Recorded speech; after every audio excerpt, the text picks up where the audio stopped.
Hi friends, welcome back to reels கலைட்டா. இன்னைக்கு நம்ம ரீல்ஸ் ஆஃப் மிஸ்ட்ரியில் எதை பற்றி பார்க்க போகிறோன்னா, ஒரு நிமிஷம் கண்ணை மூடுனா என்ன நடக்குது? ஒன்றும் புரியலல்ல. வெறும் ஒரு நிமிஷத்தில் இந்த உலகத்தில் என்னென்னலாம் நடந்துட்டு இருக்குன்னு உங்களுக்கு தெரியுமா? இந்த விஷயம் கேட்குறப்போ சில பேருக்கு தலையை சுத்திருங்க. ஒரு நிமிஷத்தில் உலகத்தில் வாழ்கிற மனிதர்கள் விடுற மூச்சு மட்டுமே சராசரியாக 15லேருந்து 20 தடவை மூச்சு விடுறாங்களாம். வெறும் ஒரு நிமிஷத்தில் வாட்ஸ்அப்பில் மட்டும் 42 மில்லியன் மெசேஜஸ் சென்ட் ஆகுது. இந்த வீடியோ பார்க்குறப்போ வாட்ஸ்அப்பில் இந்த நிமிஷத்தில் கூட உங்களுக்கு யாராவது மெசேஜ் பண்ண கூட வாய்ப்பு இருக்குங்க. அதே ஒரு நிமிஷத்தில் கூகுளோட சேலரி பார்த்தோன்னா $1,15,000. நம்மள நிறைய பேருக்கு தெரியும் டெஸ்லாவோட சிஇஓ எலன் மாஸ்க்னு. அவர் ஒரு நிமிஷத்துக்குன்னு பார்த்தீங்கன்னா $2,66,000 சம்பாதிக்கிறாராம். மனிதனுக்கு நார்மலாக ஒரு நிமிஷத்துக்கு 72 தடவை இதயம் துடிக்கும்.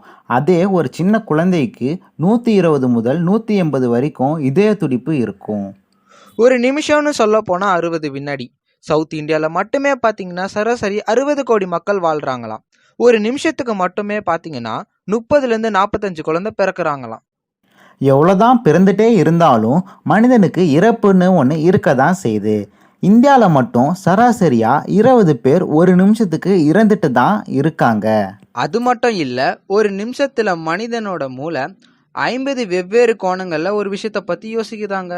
தமிழ்நாட்டில் மட்டும் ஒரு நிமிஷத்தில் 22 ட்ரெயின், 63 பஸ், 87 கார்னு மற்ற மாநிலத்தில் இருந்து தமிழ்நாட்டுக்கு வண்டிகள் வந்துட்டு தான் இருக்கு.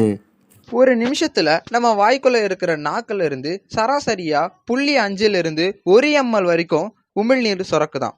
ஒரு விஷயம் சொன்னால் நீங்களே ஷாக் ஆகிடுவீங்க. இப்போ ரீசெண்டாக ஒலிம்பிக் போச்சுல்ல, அதில் டாப் டீம்னு சொல்ல போனால் America, China and Japan. India பார்த்தோன்னா 48வது பிளேஸில் இருக்குது. எப்பயும் ஏன் இவங்க டாப்லேயே இருக்காங்கன்னு என்னைக்காச்சும் யோசிச்சுருக்கீங்களா? அதனுடைய ரகசியம் என்னன்னு தெரியுமா? நம்ம நாட்டில், அதாவது இந்தியாவில் பார்த்தோன்னா ஒரு ஸ்போர்ட்ஸ் மேனுக்கு ட்ரைனிங் தர்றது ஒரு கோச்சரோ இல்லை ஒரு ட்ரெயினரோ இல்லைன்னா அவங்களோட டீம்னு சொல்லுவாங்க. இதே அமெரிக்காவில் பார்த்தோன்னா ஒலிம்பிக்கில் விளையாடுற ஒவ்வொரு ஸ்போர்ட்ஸ் மேனுக்கும் ட்ரைனிங் பண்ணுறவங்க யாரும் கோச்சர்ஸோ ட்ரெயினர்ஸோ இல்லை. அவங்க எல்லாருமே BMW கார் டிசைன் பண்ண இன்ஜினியர்ஸ் தான் ஒவ்வொரு ஸ்போர்ட்ஸ் மேன்ஸுக்கும் ட்ரைனிங் தந்துட்டு இருக்காங்க. அது மட்டும் இல்லை, ஜப்பானில் ஒலிம்பிக்காக ட்ரைனிங் பண்ணுறவங்க வேறு யாரும் இல்லைங்க, ஜப்பான் ஸ்பேஸ் ஸ்டேஷனில் ஒர்க் பண்ணிட்டு இருக்கிற டெவலப்பர்ஸ் தான். நம்ம ஒரு படின்னு யோசிச்சா அமெரிக்கா, ஜப்பான் போன்ற நாடுகள் 10 படி தாண்டுறாங்க. உலகம் எவ்வளோ அட்வான்ஸாக இருக்குன்னு பாருங்க. Fact about aluminium. நம்மள நிறைய பேருக்கு ட்ராவல் பண்ணால் ரொம்ப பிடிக்கும்ல? ஆமாங்க, எனக்கு கூட ட்ராவல் பண்ணால் ரொம்பவே பிடிக்கும்.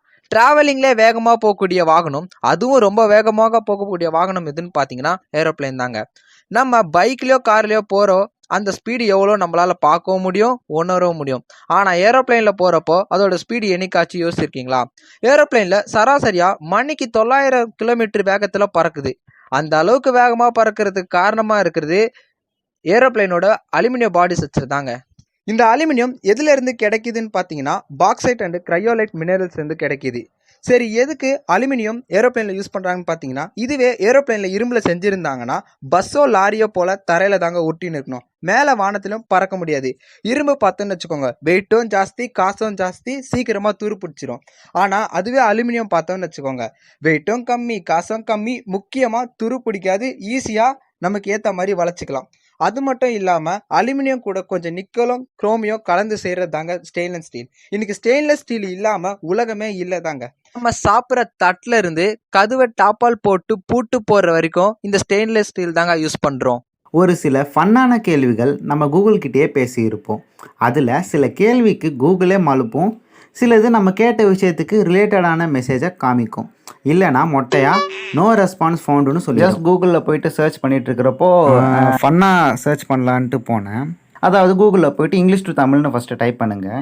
டைப் பண்ண உடனே என்டர் டெக்ஸ்ட்னு கேட்கும். அதில் போயிட்டு ஜஸ்ட்டு நார்மலாக சாட்டர்டேன்னு ட்ரை பண்ணி பார்த்தேன். சாட்டர்டேன்னு போட்ட உடனே அது கரெக்டாக சனிக்கிழமைன்னு வந்துருச்சு. நான் ஒரு சின்ன சேஞ்ச் இருக்கட்டும்னு சொல்லிவிட்டு எவ்ரி சாட்டர்டேன்னு போட்டு பார்த்தேன். அதாவது ஒவ்வொரு ஞாயிற்றுக்கிழமைன்னு சொல்லுது. பார்த்தீங்களா? அதாவது எவ்ரி சாட்டர்டே டைப் பண்ணதுக்கு அதுக்கு ஒவ்வொரு ஞாயிற்றுக்கிழமைன்னு போட்டிருக்கு. அதே சண்டே ட்ரை பண்ணால் அது கரெக்டாக ஞாயிறுன்னு வந்துருச்சு. நெக்ஸ்ட்டு எவ்ரி சாட்டர்டேக்கு ஸ்பெல்லிங் மாற்றி ட்ரை பண்ணால் சாத்துர்டேன்னு சொல்லிட்டு ட்ரை பண்ணால் அதுக்கு அப்போது ஸ்பெல்லிங் மாற்றினப்போ தான் கரெக்டாக அது சொல்லுது. வேர்ல்டுலே ஃபாஸ்டஸ்ட் சர்ச் எதுன்னு சொல்ல போனோன்னா கூகுள் தான்.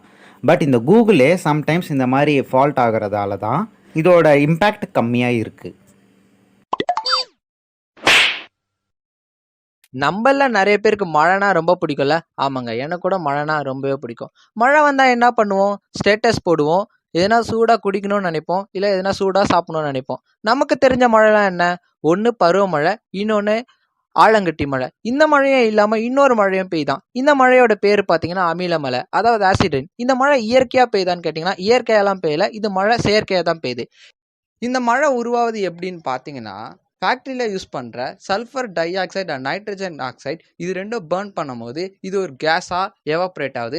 இந்த கேஸ் வந்து அட்மாஸ்பியரில் இருக்கிற ஓசோனில் இருக்கிற ஆக்சிஜன் கூட வாட்டர் கூட ரியாக்ட் ஆகும்போது ஒரு கெமிக்கல் மாதிரி ஃபார்ம் ஆகி ஒரு மழையாக பெய்யுது. அந்த மழை தான் ஆசிட் ரெயின், அதாவது அமில மழை.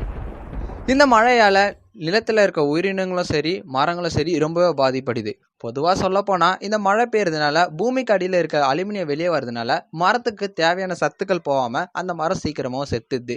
இதே இந்த நிலத்தில் இருக்க உயிரினங்களும் பாதிக்கப்படுது, தண்ணியில் வாழ்கிற உயிரினங்களும் பாதிக்கப்படுது. தண்ணியில் வாழ்கிற உயிரினங்களை சாப்பிட்றதுனால நமக்கும் பாதிப்பு அடைகிறது. இந்த வீடியோ பிடிச்சிருந்தா மறக்காம லைக் பண்ணுங்க. உங்க ஃப்ரெண்ட்ஸும் இந்த மாதிரி இன்ஃபர்மேஷன் தெரிஞ்சுக்கணும்னு ஆசைப்பட்டீங்கன்னா மறக்காம ஷேர் பண்ணுங்க. அண்ட் முக்கியமான விஷயம் என்னன்னு பார்த்தீங்கன்னா, தேங்க்யூ ஃபார் வாட்சிங்.